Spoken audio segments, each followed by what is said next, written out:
Hello అండి, welcome to my channel.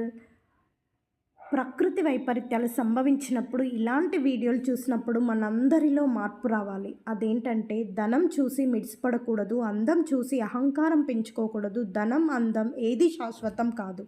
ప్రకృతి తలుచుకుంటే ప్రాణాలైనా సరే, కష్టపడి సంపాదించిందైనా సరే, మోసం చేసి సంపాదించిందైనా సరే, ప్రాణంగా కొన్న కార్లు, కట్టుకున్న భవనాలు క్షణంలో మాయమైపోవచ్చు.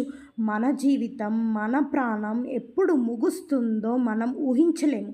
నటించడానికి వచ్చాం భూమి మీదకి. మంచిగా నటించి నిజాయితీగా సంపాదిద్దాం. వీలైతే ఒక్కరికి సహాయం చేద్దాం. ఈ వీడియో చూసి కొంతమందిలో అయినా మార్పు వస్తుందని ఆశిస్తున్నాను. Please subscribe my channel.